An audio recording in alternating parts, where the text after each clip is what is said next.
네, 쉽다, 날카롭다. 그런데 심지어 재밌다. 박시동의 경제 본색입니다. 오늘 화요일입니다. 예, 즐거운 점심 되고 계시는지요?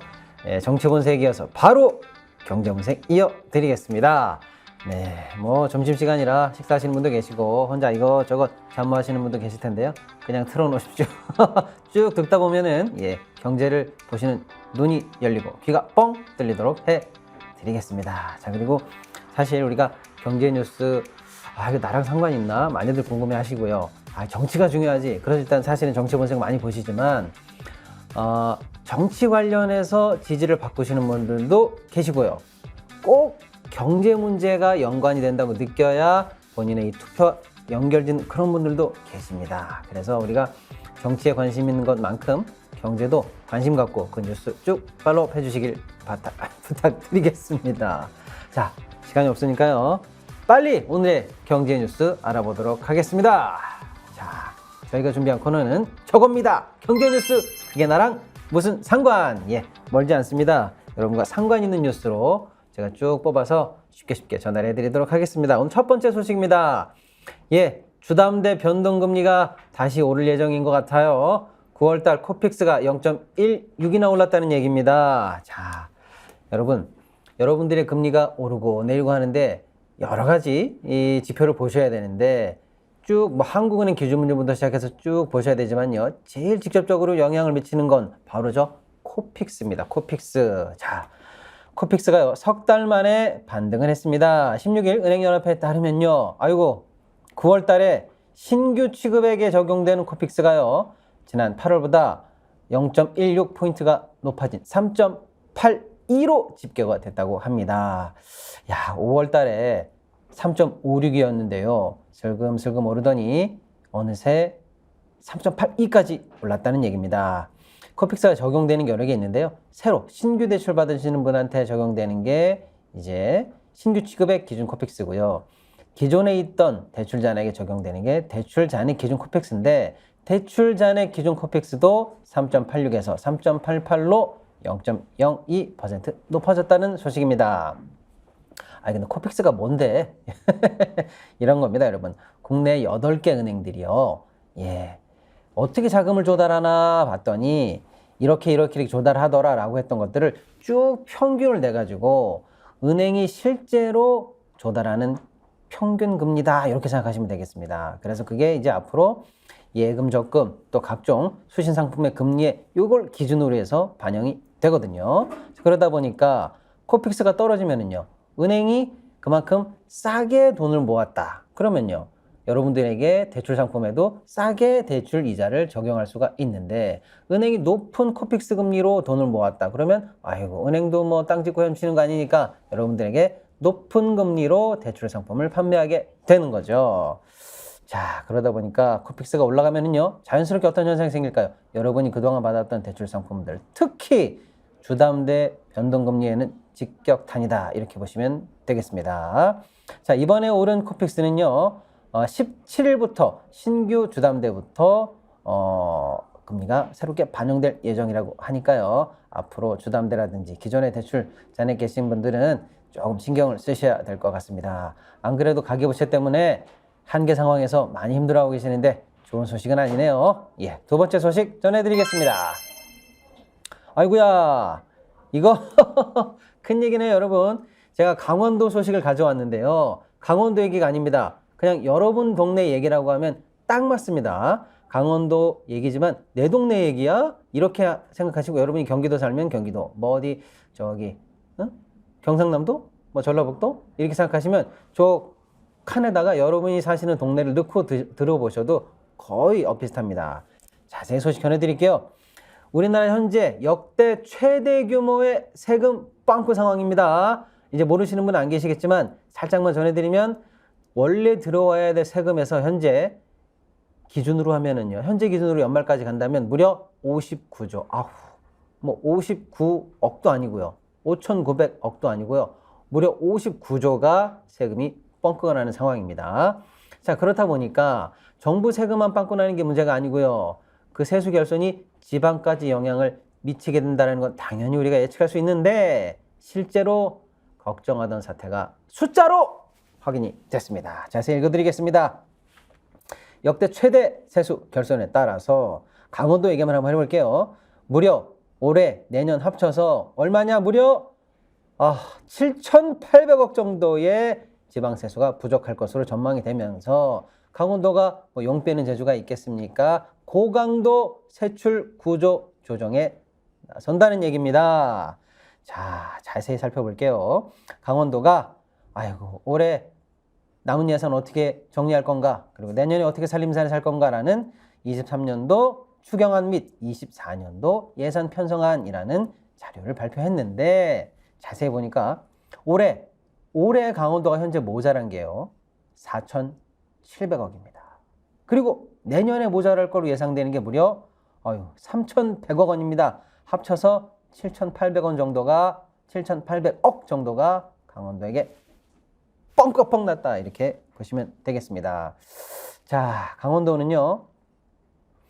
올해 어디가 많이 부족한가 봤더니 보통 교부세에서 한 2천억 정도, 그리고 지방세에서 2,100억 정도, 그 다음에 국비, 연동, 지방비에서 500억 등 해서 4,700억 정도가 부족한 상황이다 이렇게 보이고요. 이거 어떻게 할래? 이 부족한 거 어떻게 할래? 라고 했더니 강원도에서는 결국에는 쓸 돈을 조정하겠다라는 겁니다. 예산 구조 조정. 그래서 어떻게 잘 메꿔보겠다 뭐 이런 얘기고, 내년에도 사실상 예산 구조 조정하고 각종 기금 안 쓰는 거 잔돈 팍팍 긁어 모아서 어떻게든 마련해 보겠다 이런 얘기인데요. 이게 강원도청의 문제만은 아니라고 제가 말씀드렸죠.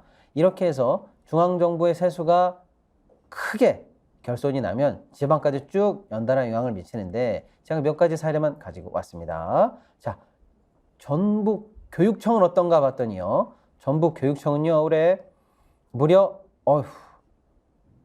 5,824억 원이 부족할 것으로 예상이 된다고 하고요. 내년에는요, 5,628억이 부족할 것으로 예상이 된다고 합니다. 충북교육청도요, 4,500억 정도의 교부금이 줄 것으로 예상이 된다고 합니다. 자, 여러분,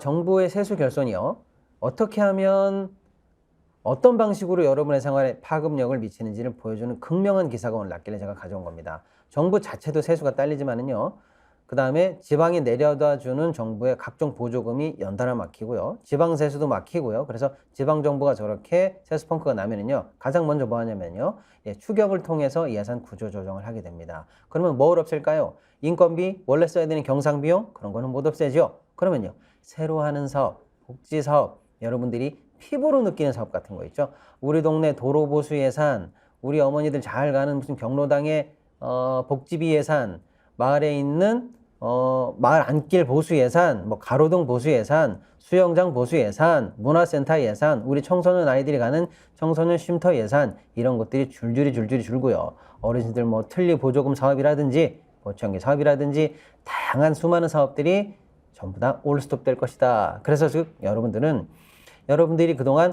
국가의 서비스를 보고 듣고 맛보고 만지고 씹고 듣고 했던 그 수많은 국가의 서비스들이 하나둘씩 사라지게 된다. 이게 가장 우려되는 점이었는데요. 이제 드디어 말초 단계인 광역단체, 그리고 이제 좀 밑으로 내려가겠죠. 기초단체까지 예산 부족의 여파를 여실히 느끼게 될 것 같습니다. 자, 멍청한 정부의 멍청한 예산 운영 때문에 국민의 생활이 어떻게 달라지는가 이제 실감하시게 될 겁니다. 다음 소식 전해드리겠습니다. 야, 이거 참 오랜만에 기업 소식 제가 또 가지고 왔습니다. 대한항공과 아시아나가 기업 결합을 하고 있는데, 아시아나의 화물 사업을 결국에 따로 떼어내서 팔려고 한다. 그런데 이게 지금 언칠지경이다, 과속이다, 무리하고 있다 라는 기사가 되겠습니다. 세부적으로 좀 살펴보도록 하겠습니다. 자, 아시아나항공하고 대한항공이 이제 합병을 추진하고 있는데요. 대한항공하고 아시아나하고 합병하면 뭐 자기네들끼리 사고 팔면 되는 거 아니야? 라고 생각하시는데 그렇지가 않죠. 왜냐? 대한항공과 아시아나가 합쳐지면요, 사실상 초독점 상태가 생깁니다. 우리나라 국내 관련한 항공도 마찬가지지만요, 우리나라하고 외국을 왔다 갔다 하는 노선도 이거 옛날에는 2개, 3개 항공사가 왔다 갔다 했는데 이제 거의 하나가 왔다 갔다 하겠네 라고 하니까 상대편 나라에서도 안 되겠어. 우리도 한국에 왔다 갔다 하고 싶은데 하나의 회사가 독점을 하면은 우리도 불리하지. 우리 시민들도 불리하지. 이렇게 생각하는 거죠. 그래서 이렇게 큰 기업이 결합할 때는요. 여러 세계에 있는 다른 나라들의 공정거래위원회 또 이런 독점을 심사하는 기관들에 가서 우리 합병하는 거 괜찮겠습니까? 라고 허락을 구하는 절차가 필요합니다. 우리 마음대로 하고 판다고 끝? 이게 아닌 겁니다. 예, 그래서 가장 중요하게 지금 꼽히는 게 미국, EU, 뭐 일본, 예를 들면 이런 큰 선진국들이겠죠. 자, 그런데 대한항공이 아시아나하고 합병합니다 라고 해서 EU에다가 저희가 신청을 해보겠습니다. 합병 신청합니다. 이렇게 딱 했는데 EU에서 글쎄 의견을 냈습니다. 우리가 볼 때는 문제가 있는 것 같아. 너무 독점이 심해지는 것 같아. 그래서 뭔가 너희들이 조치를 좀 취해줘야 되겠어 라고 해서 회신 요청을 하게 됩니다. 그래서 대한항공이 큰일 났네, 큰일 났어. EU에서 우리 매각을 불허하게 되면 이거 뭐 완전히 아시아나는 이제 가질 수가 없게 되는 거 아닌가 라고 해서 발등에 불이 떨어졌죠. 대한항공 입장에서는 이렇게 EU에다가 의견을 회신할 계획을 갖고 있습니다. 뭐냐? 화물 부분 있죠. 화물 부분을 아시아나의 화물 부분을 따로 떼어내서 팔겠습니다. 그러면 어떻게 독점이 좀 완화된다고 봐주실 수 있겠습니까? 이런 작전을 가지고 간다는 겁니다. 자, 그런데 문제는 이겁니다. 너무 급해요. 그래서 대한항공이 그걸 누구한테 빨리 이걸 떠넘기나 아시아나 화물 부분을 누구한테 팔아버리나 해서 쉽게 말하면 저가 항공사들 있죠. 에어 프레미아 그리고 여러분 잘 아시는 티웨이, 이스타, 에어 인천 등 이런 회사들에게 야 너희들이 이거 좀 사라. 못 사? 급해? 아니면 살 것처럼 의향이 있다는 문서만이라도 제발 내줘라. 내가 그 문서 들고 가서 저기 유럽에 가서 좀 쓱 낼게. 얘네들이 나중에 살 것 같아요. 라고 해서 좀 내볼게. 라고 해서 이 네 곳의 LCC 업체들에게 아시아나항공 화물 인수를 위한 인수 의향서를 제출을 받았다고 합니다. 자, 그런데 문제는 뭐냐? 엉뚱한 데서 터질 것 같습니다. 뭐냐? 아시아나가 사실은 자기네들이 갖고 있는 화물 분야를 현재 매각하는 거거든요. 대한항공하고 아시아나는 아직 최종적으로 기업 결합이 된 게 아니에요. 그러면 아시아나 입장에서는 현재 아시아나가 갖고 있는 자기네 화물 분야를 대한항공과 기업 결합을 위해서 미리 떼어서 남한테 팔아야 되는 그런 상황이 된다는 거죠. 즉 아시아나의 이사회 의결이 필요한 상황입니다. 자, 그런데 이렇게 아시아나가 갖고 있는 화물 분야를 똑따로 띄어서 파는 게 100번 양보해서 아시아나하고 대한항공의 기업 결합 심사에는 도움이 된다 치더라도 그건 나중에 얘기하는 거고 아시아나 자체에서 아직은 아시아나가 스스로 살아가고 있는데 아시아나 이사회가 아시아나가 갖고 있던 알토란 같은 화물 부분을 떼어내는 결정을 하면 그게 아시아나 이사회의 폐임이 될 수도 있다라는 문제가 제기된 겁니다. 이야, 복잡해지죠. 복잡해집니다. 아시아나 이사회는 총 6명인데 현재 화물 사업을 매각하려면 과반인 4명 이상의 찬성이 필요하다라는 건데요. 야, 이거 내가 이사회인데 내가 이거 아시아나 화물 파는 거 이거 오케이 해주면은 야, 너는 왜 아시아나 입장에서는 손해가 되고 아직 합병되지 않은 대한항공한테만 이득이 되는 즉 우리 회사 이사가 왜 우리 회사한테 손해나는 결정을 한 거야 라고 해서 나한테 배임 책임이 오지 않을까 요게 걱정이 돼서 굉장히 망설이고 있다라는 겁니다. 즉 아시아나를 편안하게 꼴꺽하려고 했던 대한항공이 지금 산 넘어 산으로 계속 흘러가고 있고 만약에요 화물 사업을 못 팔면은 기업 결합 심사에서도 미끄러지는 거 아닌가 결국은 아시아나를 놓치는 거 아닌가 걱정이고 화물 사업을 매각하려고 봤더니 아시아나의 배임 이슈가 새롭게 등장했다. 이거 진퇴양난 오더가도 못하고 있는 상황이다 라고 보시면 되겠습니다. 자, 귀추가 어떻게 나중에 흘러갈지 매우 궁금해지는 상황인데요. 사실은 여러분 키는 어디 있느냐? 산업은행에 있습니다. 정부 당국에 있습니다. 그래서 정부가 이거를 어떻게든 밀어붙일 것인지 아니면 아유 안 되겠다 안 되겠어 어떻게 해보려고 그랬더니 너무 복잡하다. 플랜 B를 슬쩍 해가지고 대한항공 말고 딴 데다 팔아야 되는 거 아니야? 라고 지금 플랜 B는 나오는 거 아닌가 라는 또 시장에서는 슬슬 그런 소식도 나오고 있습니다. 자, 어떻게 사건이 흘러갈지 한번 지켜보도록 하겠습니다. 물론 제일 중요한 것은 우리 국민들의 어떤 서비스를 잘 이용할 수 있는 공정한 시장 질서 그거겠죠. 그런 기준에서 문제가 잘 해결될 수 있는지 끝까지 한번 지켜봐 보도록 하겠습니다. 자, 다음 소식 보시겠습니다. 네. 간만에 재밌는 소식이 나왔습니다. 우리나라에 기름 한 방울 안 나고 가스 한 방울 안 나는 나라. 그렇습니다. 아이고, 뭐 유가 불안하고 뭐 중동 정쟁 나고 하는데 아유, 우리가 산유국이었으면 얼마나 좋아. 우리는 가스 안 터지나 늘 고민했었죠. 자, 그래서 산유국의 꿈을 위해서 세계 각지에서 사실은 우리도 나름대로의 자원 개발 사업 등을 하고는 있는데 간만에 그래도 좀 성과가 있는 거 아닌가라는 희소식이 들려왔습니다. 석유공사의 자회사가 있는데 영국에 있는 자회사입니다. 회사 이름이 다나라고 하네요. 다나. 예. 다 나와서 다나인가? 예, 다나인데 이 다나 회사가 북해에서 아이고야 양질의 가스를 발견했다는 소식입니다. 자세히 전해드릴게요. 석유공사의 자회사인 영국 다나가 운영권자로 참여하고 있다고 하네요. 그런 운영권자로 참여하고 있는 사업인데 42-27이라는 탐사 광구가 있습니다. 여기에 EARN이라는 그런 시추를 통해서 지금 양질의 가스를 발견했다라는 소식을 공식으로 보도가 됐습니다. 자, 이게 이 사업의 운영권을 알고 봤더니 2020년에 입찰을 통해서 우리 석유공사가 획득을 했나 봐요. 그래서 탐사 광고 지분의 50%를 취득을 했다. 그리고 운영권에 관해서도 독자적인 권리를 확보했다라는 소식입니다. 자, 일단은 지금 사실은 이거 뭔가 좀 가스 나오는 거 아닌가? 라고 하는 소스는 한 3-4달 전에 발견이 됐고 본격적인 탐사 시추를 개시해서 이제 드디어 최종 심도 약 3,198m까지 굴착한 끝에 목표 한층에서 가스가 발견이 됐다라는 소식이네요. 일단은 기쁜 소식이죠. 예, 다만 얼마나 매장량이 될 것인가, 채산성은 얼마나 나올 것인가, 그리고 이제 몇 년에 걸쳐서 가스를 뽑아낼 수 있을 것인가, 이런 구체적인 것들은 조금 더 지켜봐야 되겠습니다. 아직은 샴페인을 좀 터뜨리기는 조금 이릅니다만 우리가 이렇게 자원적인 자원 개발 투자 사업을 해가지고 성과를 냈다는 얘기가 제 기억에는 한 4년 만인 것 같습니다. 굉장히 오랜만에 들립니다. 그래서 이런 소식, 그래도 유가 때문에 불안하고 가스 때문에 불안하던 지금 현재 정세와 또 겨울을 앞둔 이 중에 날도 좀 스산한데 간만에 재미있고 따뜻한 소식이 아닐까 해서 전달해 드려봤습니다. 다음 소식 보시겠습니다. 아이고, 방금 또 따뜻한 소식이라고 했는데 금방 또 쌀쌀해지는 소식입니다. 9월 달에 수입 물가 지수가 발표가 됐는데요. 2.9%가 올랐다. 그래서 3개월 연속으로 수입 물가가 오르고 있다라는 소식입니다. 아무래도요,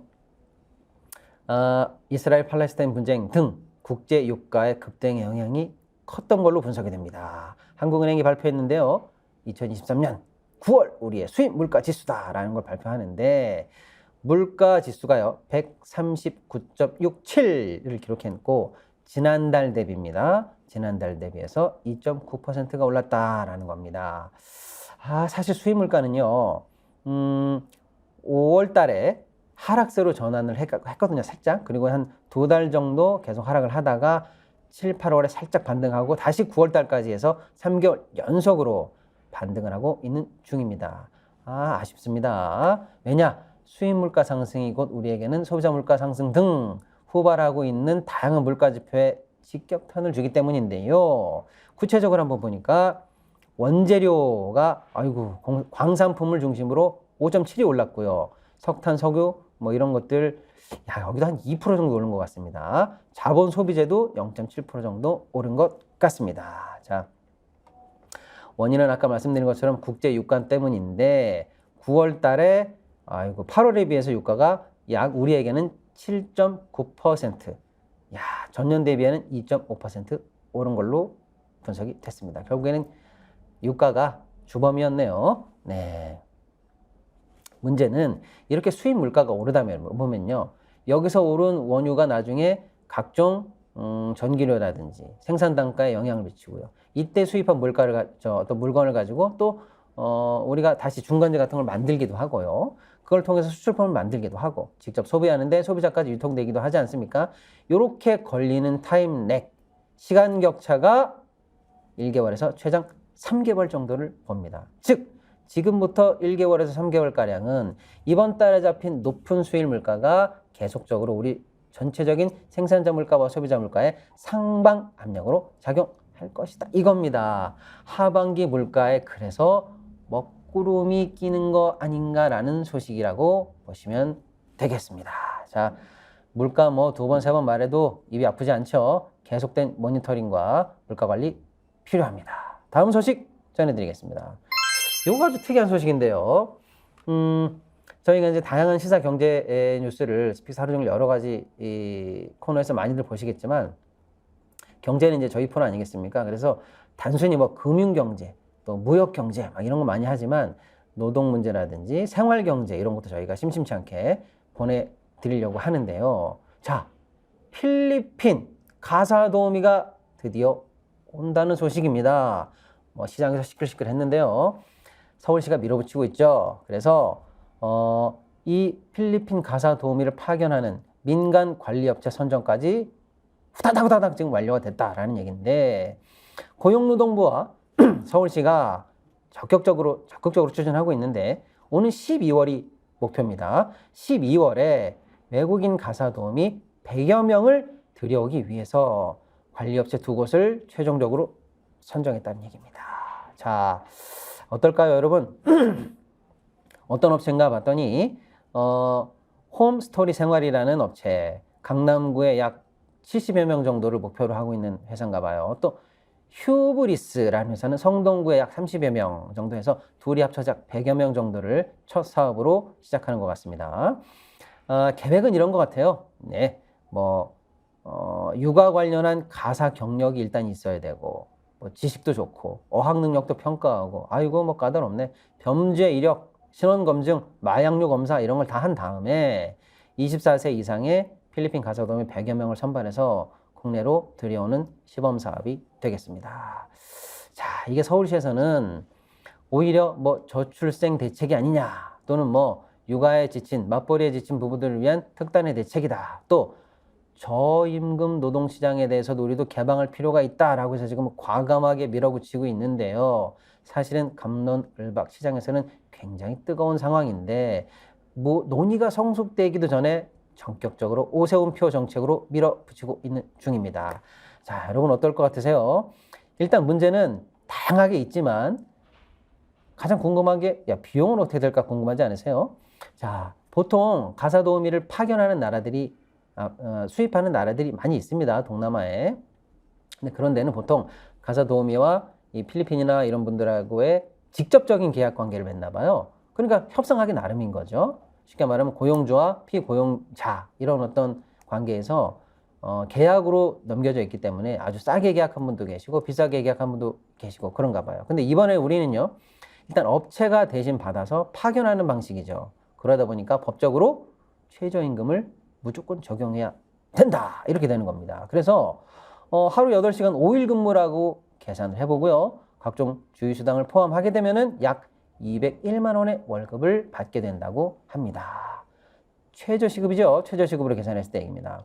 문제는 이분들이 홍콩이나 이런 데처럼 입주 방식이 아니기 때문에 이분들은 나름의 숙소비, 교통비, 나름의 이제 거주 비용이 들어갈 거 아닙니까? 그런데 200만 원에서 예를 들어서 거주 비용 최소한 100만 원을 떼면 100만 원 벌자고 과연 들어올 것인가요? 이러다 보면 도대체 소비자가 부담해야 되는 비용은 어느 정도 적당한가 등등등 아직도 궁금한 게 한두 개가 아닌데 성급한 거 아니냐라는, 그러니까 적어도 이 정책을 찬성하는 분들도 이렇게 좀 성급한 거 아닌가라는 걱정도 한편으로 들고 있는 상황이라고 합니다. 뭐 오세훈 시장은 이런 입장을 밝혔다고 해요. 국정감사에서 적정 이용료가 월 200 정도로 추산이 되는데 뭐 자기 기준으로 한 100만 원 정도 되면 좋지 않을까? 예, 혼자 그런 생각을 하시는 것 같아요. 그러면서 어떻게 하면 월 100만 원까지 이용료를 줄일 수 있을지 고민해 보겠다라고 하는데요. 과연 이 정책 우리 사회에서 앞으로 노동시장 전체를 두고 어떤 영향을 미칠지 매우 귀주가 주목되는 상황이다라고 할 수가 있겠습니다. 자, 오늘의 경제 뉴스 그게 나랑 무슨 상관? 여기까지였습니다.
네, 이번 코너는 알고 보니?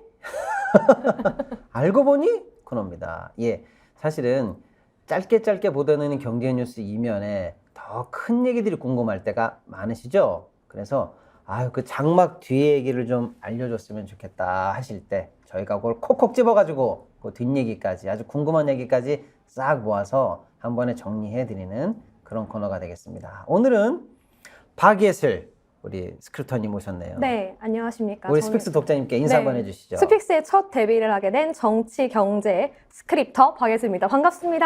아유, 반갑습니다. 네, 오늘 이렇게 네. 박시동 평론가님이 진행하고 계시는 네. 이 경제본색에 나온다고 해서 제가 네. 처음으로 네. 네일 아트를 붙이고 나왔습니다. 오늘 특별히 또 아모레퍼시픽 기업을 제가 찾다 보니 네. 네일 아트를 좀 해보자라고 해서 살면서 네. 정말 거의 처음으로 혼자 셀프 네일 아트를 하고 나왔습니다. 예쁜 혹시 카메라에 보이시나요? 잘 보이시나요? 네. 네. 무슨 문양이에요? 바둑 이게 문양? 제가 네. 사실은 정말 똥손이에요. 그래서 셀프 메이크업을 해도 사실 지금 화면에 나가지 어떻게 나가는지 모르지만 네. 제가 항상 메이크업만큼은 정말 신경을 많이 쓰는데 유튜브를 따라 해도 네. 아무리 좋은 화장품으로 해도 정말 예쁘지 않더라고요. 네.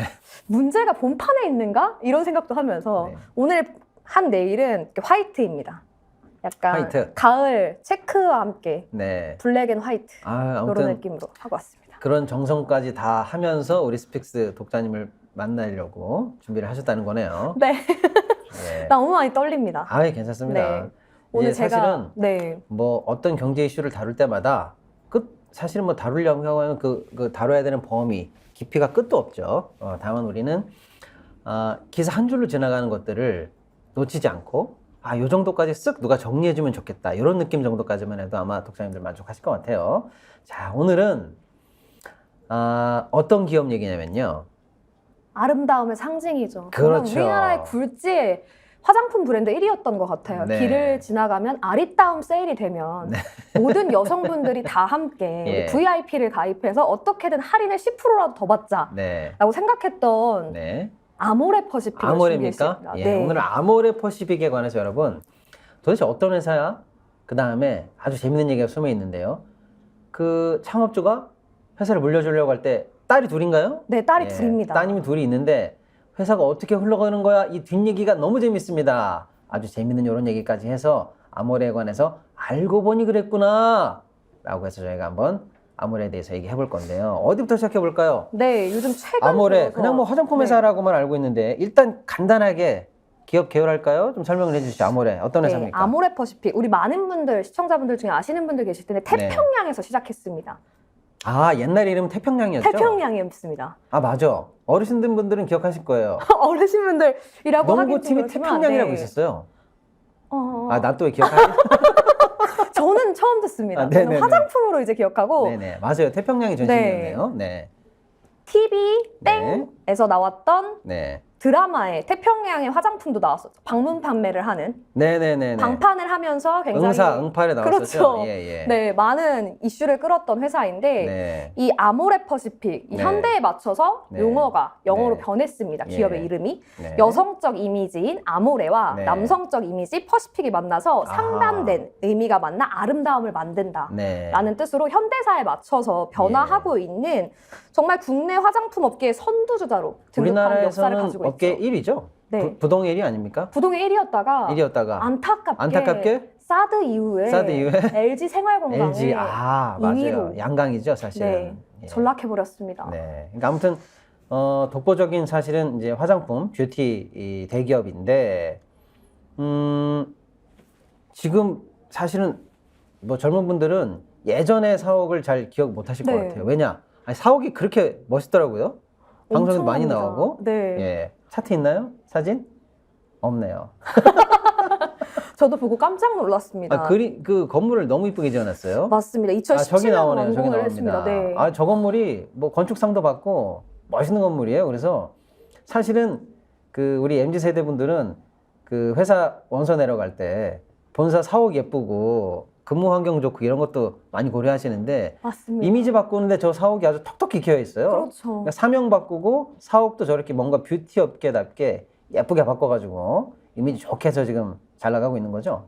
저 사옥이 어디 있습니까, 저기? 저게 지금 신용산역 용산에 있죠. 네, 앞에 있는데 기존의 사옥을 허물고 새로 지은 사옥이라고 합니다. 네. 근데 저런 환경에서 일하면 네. 저도 창의적인 아이디어가 막 나 쏟구칠 것 같아요. 네. 만들고 싶고 뭔가 지금 일하는 대표님께 뷰티. 전해드릴게요. 성과가 안 나오는 듣고 건 다 계시나요? 사옥 때문이다. 전해드릴게요. 네. 네.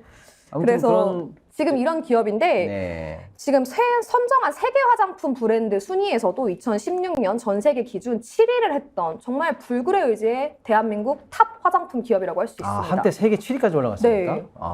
그럼 그 위에는 대충 누가 있는 거예요? 로레알 뭐 이런 애들이 있는 건가요? 그렇죠. 꺾어야 되는데 우리가. 네. 예. 그리고 굉장히 좋은 일도 많이 하는 기업입니다. 네. 유방암 예방 캠페인인 핑크 리본 캠페인을 후원하는데 네. 주최 기관인 한국 예. 유방건강재단도 직접 설립해서 또 운영 중입니다. 네. 우리 핑크 리본 마라톤 대회 혹시 들어보셨나요? 들어봤죠. 네. 네. 이런 정말 좋은 행사도 많이 하면서 저 행사네요. 네. 나름 그래도 주 고객이 여성이다 보니까 저런 캠페인을 지속적으로 후원하는 나름대로 사회적 기여도 한다 이렇게 볼 수 있겠네요. 많은 기여를 하고 있습니다. 그런데 네. 사실 이러한 많은 네. 트렌드를 이끌어내는 데는 장녀인 네. 서민정 네. 전 이사가 굉장히 큰 역할을 했었죠. 벌써 나옵니까 장녀? 네. 서민정 이야기 오늘 네. 하이라이트입니다. 네. 이제 들어갑니다 여러분. 대충 그래 옛날에 태평양 이름이 아모레 퍼시픽으로 바뀌었어. 사옥도 바뀌고 세계적으로도 좀 잘해보려고 하는 회사가 됐네. 이미지도 좋네. 자 그런데 이 따님이 예. 사실 1회 결혼을 했었습니다. 돌아온 싱글이에요. 장녀 이름이 서민정인데 네. 아니 결혼한 것도 모르시는 분들 계실 수도 있는데 사실 이 서민정 예. 이사가 아버지의 예. 추진으로 결혼을 한번 했었습니다. 근데 이제 그러면 그 얘기에 앞서서 우리가 재벌가의 결혼은 보통 어떻게 해요? 재벌가의 결혼? 저는 재벌가는 좀 먼 사람이라 제가 얘기해 네, 드리겠습니다. 어떻게 결혼이 추진잖아요. 저 집 있어요. 집 있으면 재벌이지 뭐. 저는 집이 아직 없습니다. 네. 네. 사실은 이제 서민정 씨의 결혼이 왜 화제가 됐냐면 그 범 삼성가와 결혼을 맺은 거예요. 오. 그래서 사실 서민정 씨는 이 그룹을 거의 물려받는 것으로 일찌감치 후계자로 점 찍어져 있었어요. 그러니까 장녀 차녀가 있는데 둘이 더 능력을 보여줘봐. 그렇죠. 그래서 아빠가 보겠어. 이게 아니고 웬만하면 장녀로 간다. 이미 딱 정해놓은 딱 찍어져 거군요. 있었어요. 그러니까 결국 서민정 씨와 결혼한다라고 하면은 사실상 아모레 그룹을 물려받는다. 이렇게 돼 있는 거죠. 암묵적인 다 합의가 된 거예요. 예, 그래서 이게 도대체 누구랑 결혼할 것인가가 사실은 궁금했는데 범 삼성가죠. 예, 홍 씨가 네. 와 이렇게 돼서 그러니까 보강 그룹인가요? 아마 그렇습니다. 그래서 범 삼성가와 결혼을 해서 뭐 역시 의리의리한 집안들끼리 결혼을 했구나. 그러면 뭐 양쪽 다 사업 포트폴리오도 좋고 뭐 결정적인 순간에 흑기사로 어떤 순간에도 밀어줄 수도 있고 뭐 그룹 입장에서는 뭐 탄탄해지겠네. 또는 세간에서 약간 그 질투 어린 시선도 좀 있었고요. 그렇게 해서 뭐 어느 한쪽이 기운다 이런 것도 없었고 그래서 기분 좋은 결혼으로 자기네들도 생각하고 가십도 많이 나오고 했었는데 그렇죠. 이때 웃기는 게 뭐냐면 장인인 아무리 회장이 네. 사위에게 선물이야 이러면서 회사 주식도 그냥 딱 증여해주고 그래서 이게 공시에도 나왔었어요. 네. 예, 예. 그래서 일단은 뭐 아무도 뭐 이 결혼에 대해서 반대하지 않았죠. 다 응원하는 약간 느낌이었는데 어느 순간 예. 이 장녀가 조용히 이혼을 합니다. 예, 그걸 모르시는 분이 많이 계세요. 왜 이혼했는지가 전 너무 아, 그거 궁금해요. 모릅니까, 지금? 네. 아, 그게 아직도 안 나와요? 아직까지 돌고 있지 않습니다. 어떤 이유인가요? 아, 그거 모르죠, 저도? 아, 그거가 혹시 아시는 우리 시청자분들 꼭 댓글 댓글에 한번 보세요. 그거 남겨주시면 아시는 분 좋을 것 한번 같습니다. 올려주세요. 네. 한번 올려주시고요. 그거 아시는 분 올려달라고 했는데, 댓글 보니까, 네. 뭐, 우리, 박 기자님, 스크립터님 예쁘다. 체조 선수 아니냐, 뭐 이런. 아, 네. 체조 선수 누구 닮으셨나요? 뭐 처음 듣습니다. 감사합니다. 예, 좋은 아무튼. 뜻으로 알고 그래서 있습니다. 아무튼 네. 사실은 이제 소리 소문 없이 일단 이혼을 하게 됐죠. 근데 그래 뭐 보통- 그럴 수도 있겠다라고 네. 하는데 이혼하면서 보통 사람들이 궁금했던 거는 그거예요. 재산분할. 아까 장인한테 받은 그 주식. 주식부터 시작해서 재산분할. 그렇죠. 그렇죠. 근데 양쪽 다 뭐 그거 가지고 아쉽게 뭐 이러쿵저러쿵 할 사람들은 아니잖아요. 스케일이. 그렇죠. 우리처럼 큰 뭐 스케일이죠. 숟가락 하나까지 나누고 자동차 명의를 싸우는- 누가 하니 집을 몇 프로 갖니 이렇게 할 할부금을 안 낼 거면 네. 가방을 돌려내라 뭐 이런 우린 그런 사이는 아니니까 네. 그쪽이 그렇게 해서 조용히 일단 이혼이 됐습니다.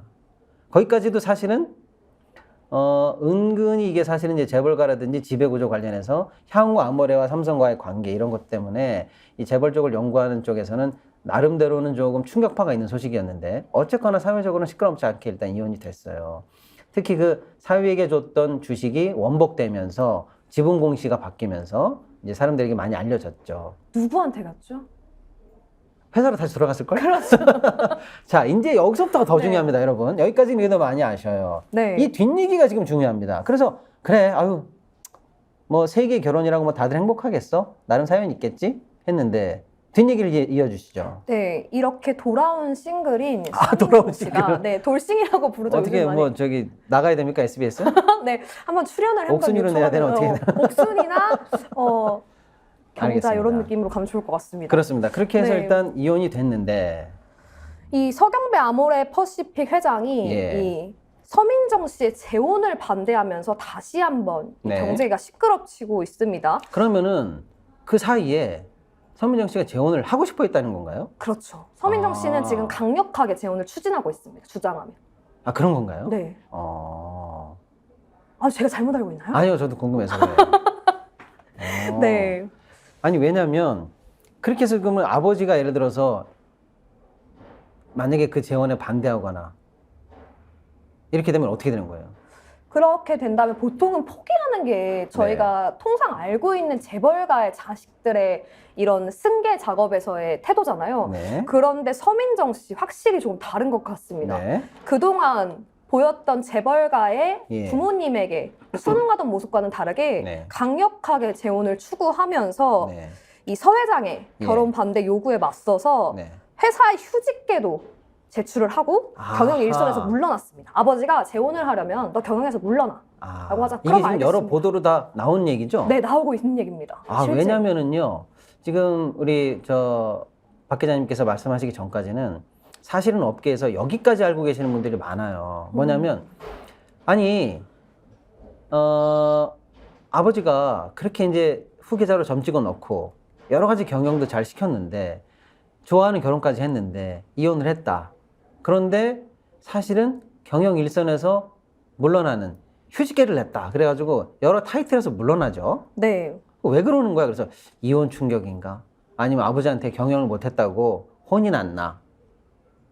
그 최근에 코로나 관련해서 중국에서 시장에서 많이 좀 밀리는 모양새가 보여졌거든요. 아까 그렇죠. 말씀하신 것처럼 업계 탑을 달리기도 하고 심지어는 뭐 중국에서 승승장구해가지고 세계 7위까지도 사세가 올라갔는데 심지어는 아마 제 기억에는 그 서민정 씨가 자기 위주로 임직원까지 싹 주요 임원급들까지 다 바꾸면서 좀 심한 얘기로 하면 아버지 사람들까지 다 쳐가면서 젊게 해보겠다. 그렇죠. 신사업도 해보겠다 이렇게 해서 좀 했는데 그 성과가 안 나와서 그 성과에 대한 뭐랄까 좀 질책성 경영 압박에 대한 그런 어떤 부담 이런 걸로 휴직하지 않았나라는 게 사실은 업계 추측이었는데 완전히 개인적인 사유라는 얘기네요. 그러면 약간 그런 모양새가 있는 게 지난 6월에 이니스프리 네. 지분의 9.5%를 서경배 과학재단에 기부를 하면서 3대 네. 주주가 되는 형태에서 예. 후계자 자리에서도 미련 없이 손을 뗐다고 합니다. 아 거의 그러면 그 동생 이름은 뭐죠? 서효정인가요? 네. 예, 동생과의 사실은 그런 특별한 경쟁 없이 거의 후계자 느낌이었는데 그럼 이제 쉽게 말하면 공주 자리? 황태자 자리를 스스로 내놓은 거예요? 네, 그렇다고 근데 합니다. 그 이유가 결혼 때문이다?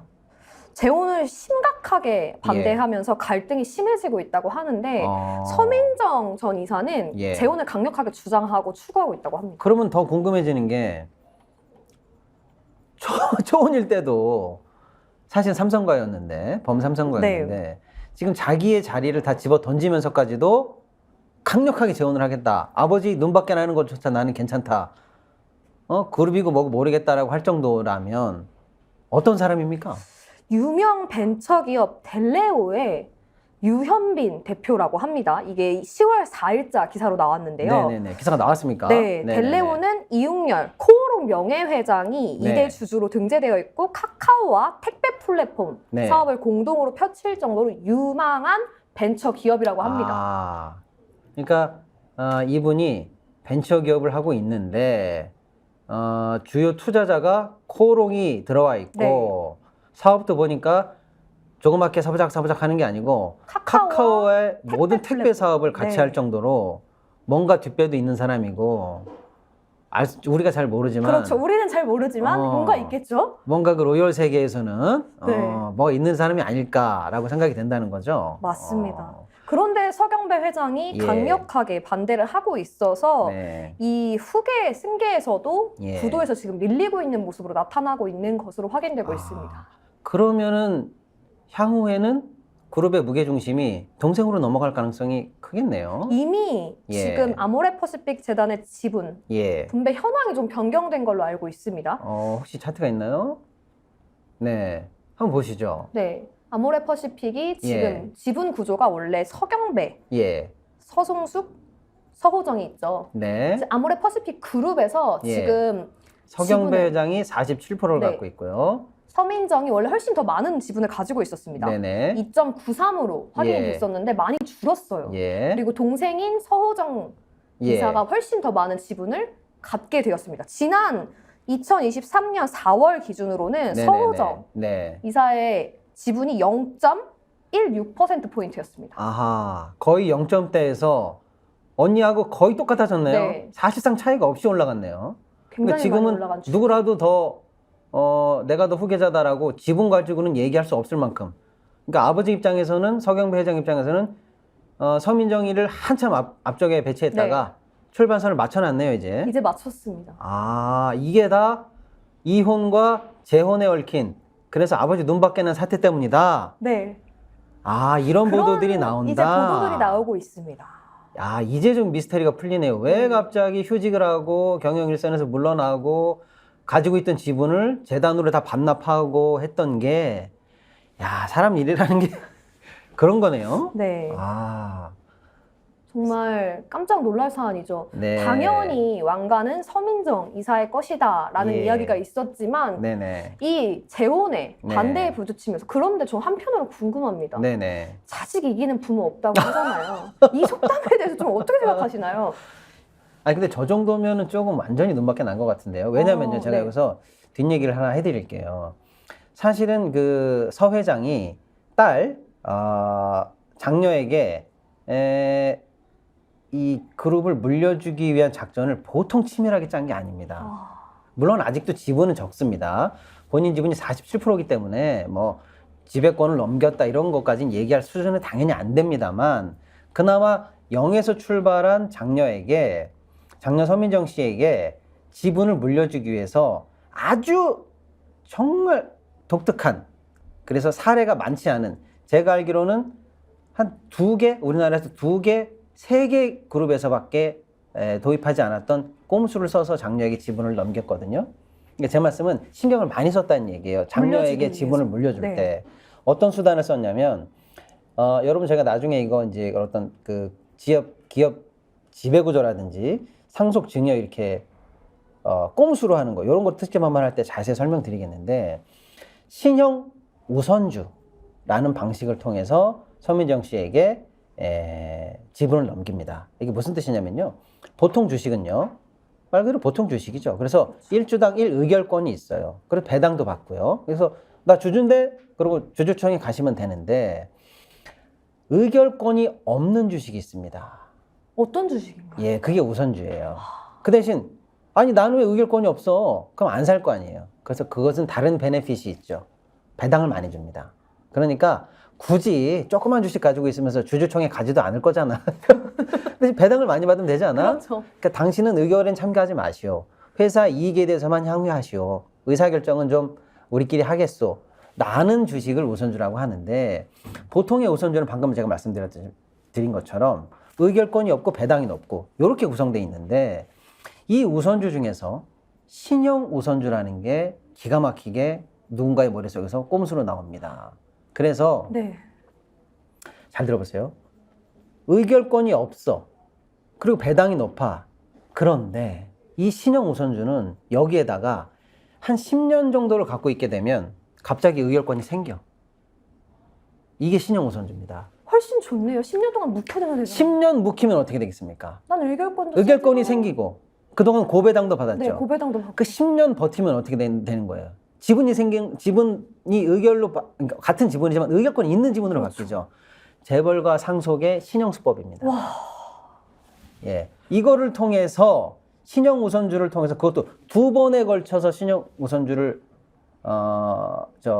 발행하면서 장녀인 서민정 씨에게 지분을 넘기게 됐습니다. 이렇게까지 신경을 써서 왕위를 그런데- 승계해 주려고 했네요. 그렇습니다. 심지어는 예를 들어서 10년 보유를 10년 뭐 20년 이렇게 보유하면 그때 가서 의결권이 생긴다 하는데 특약도 들어 있습니다. 뭐냐?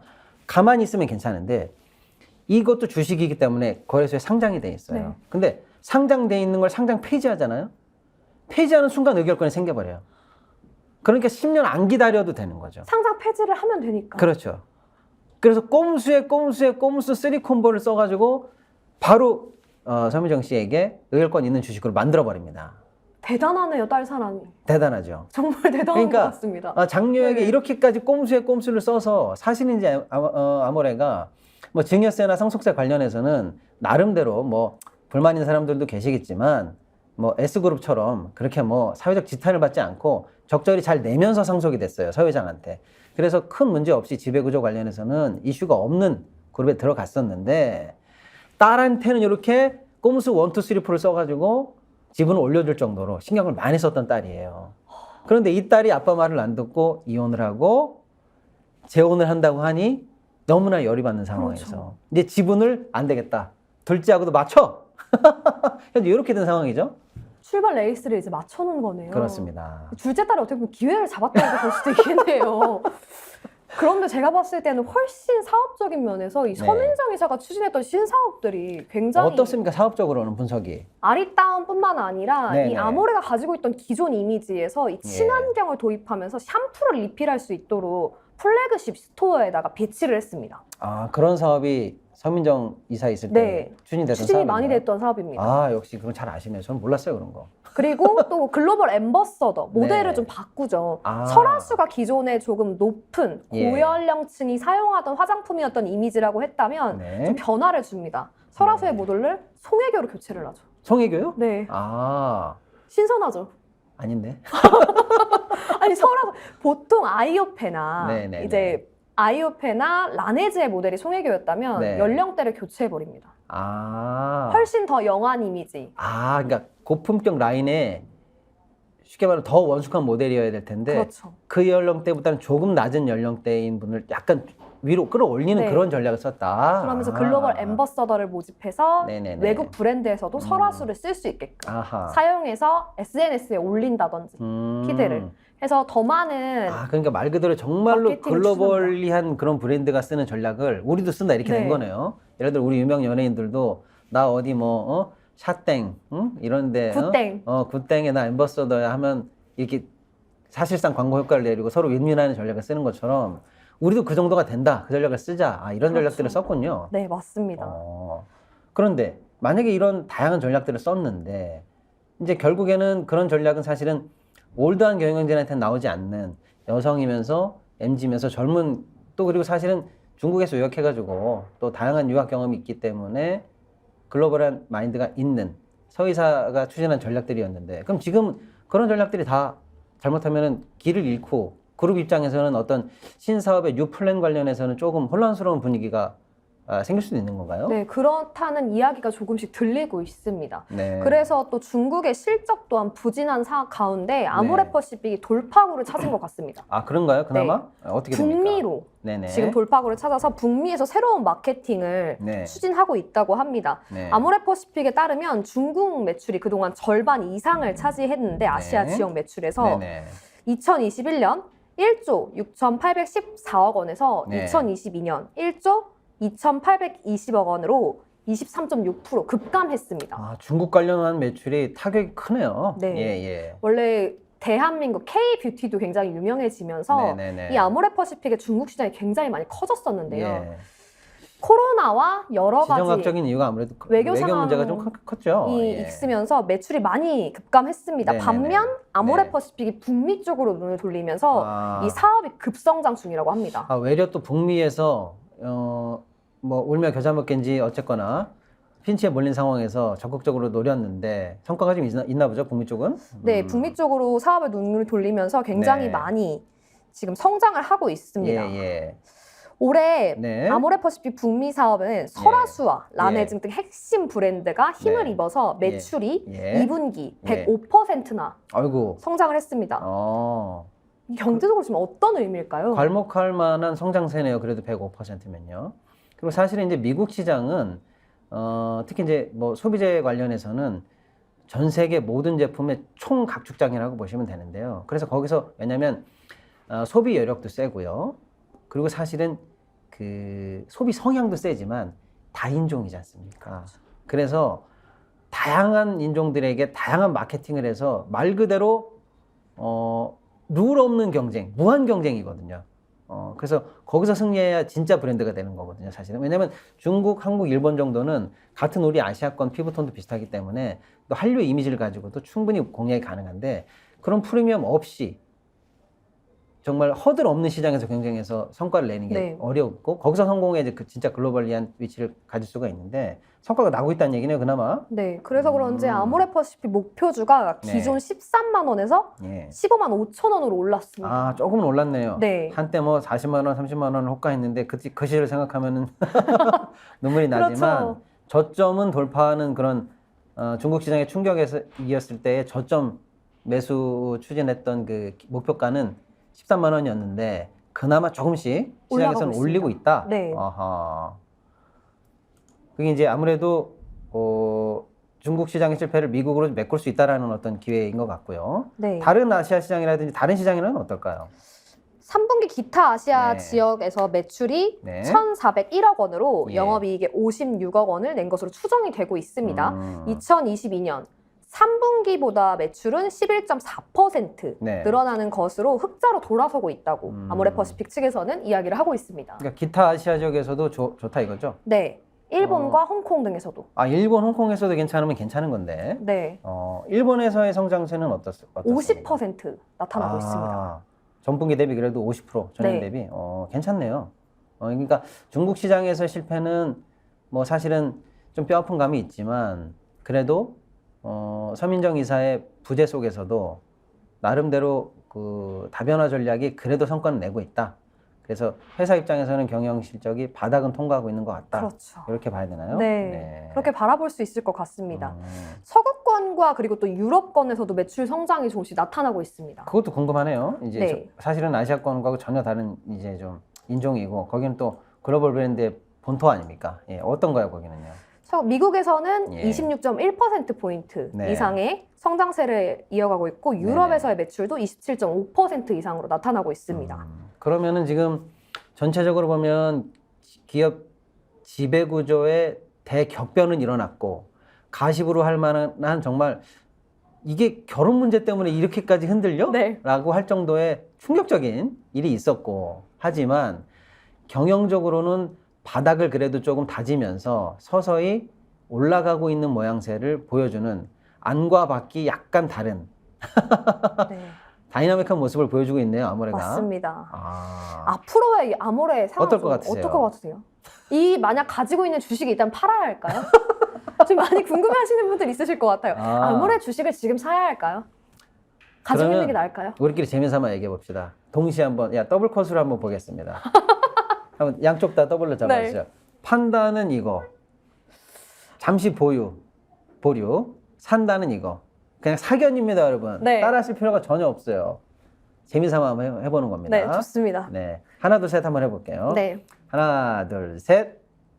오, 그렇습니다. 역시. 왜냐? 아직 중국 시장의 반등을 좀 기다려도 될 것 같아요, 저는. 반등세가 잡히고, 지정학적 문제가 좀 잡히고, 중국에서 그래도 우리가 이 정도까지 밀릴 상황은 아니거든요. 그런 반등세를 확인하고 들어가도 괜찮다. 저는 이렇게 봅니다. 네. 이 북미와 유럽, 서구권에서 네. 지금의 아모레 퍼시픽 기초 제품들, 예. 기본으로 쓰고 있는 라인들이 굉장히 인기가 많다고 합니다. 가성비 대비 그래요? 네. 너무 훌륭한 피부 효과가 나타나고 있어서. 네. 그래서 이 스킨케어 브랜드로 아모레 네. 퍼시픽이 다시 한번 국내 1위 화장품 브랜드로 도약할 수 있지 않을까라는 기대를 하고 있습니다. 그랬기 LG에서는 뭐 때문에 우린 자냐 이러고 음. 있겠다, 그죠? 알겠습니다. 오늘 뭐 너무 재밌는 기사랑 그 내용을 가져와 주셔가지고 얘기가 시간 가는 줄 모르고 하고 있는데, 마음 하나님이 이런 댓글을 올려주셨어요. 네. 야, 사랑 때문에 흐흐흐. 야, 그러네요. 정말 사랑 때문에 이런 일이 일어나네요. 예. 그렇죠. 그다음에 잉어빵파님은 역시 뒷얘기가 제일 재밌어요. 맞습니다. 예, 큰 얘기보다 이런 뒷얘기가 재밌고, 사실 세상에서 많은 일도 이렇게 사실 아주 간단한 일에서부터 시작해서 나중에 보면 큰 태풍 같은 일이 되기도 해요. 맞습니다. 네. ROBN님 듣던 대로 사실이었네요 라는 말씀도 있었고, 전지선님은 웬만하면 부모님 말씀 듣지. 맞습니다. 그죠? 예, 네. 좀 놓친 게 아까울 것 같기도 하고요. 예, 마음 하나님은 전문 경영이 쓰면 될 것을 우리나라 기업들 상속 문제 참, 요거 제가 상속 시리즈 아마 심심하지 않게 중간중간에 계속 한번 가져와 볼게요.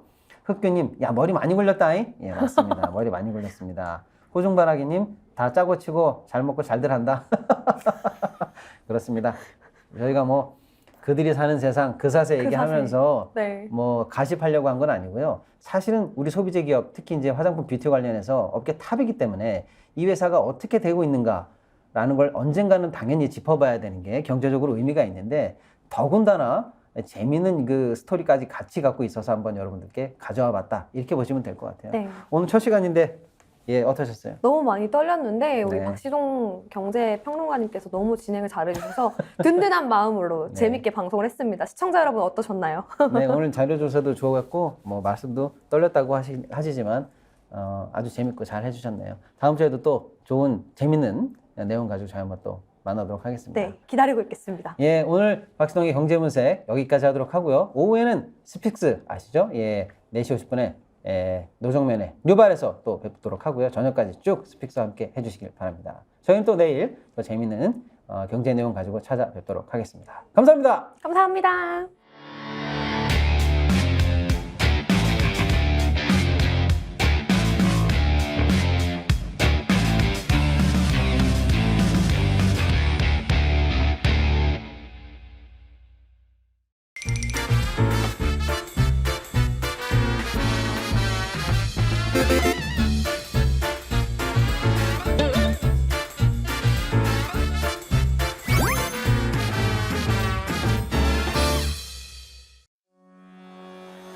프리미엄 피트니스 브리티시 클럽, 서울 강서 최고급 시설, 합리적 가격과 고품격 서비스, 스픽스가 직영하는 피트니스 클럽.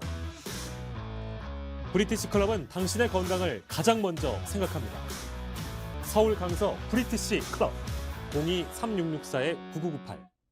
유기농 밀가루로 만든 광화문달롱 쿠키 직접 수제 핸드메이드 하고요.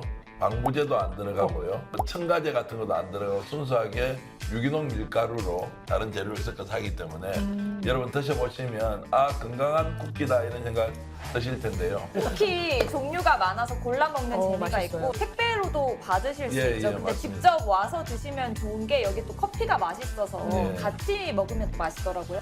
자 네이버에 스픽스 광화문살롱 치셔도 되고요. 스픽스 몰에 들어가시면 여러분들 맛있는 쿠키 건강하게 드실 수 있습니다.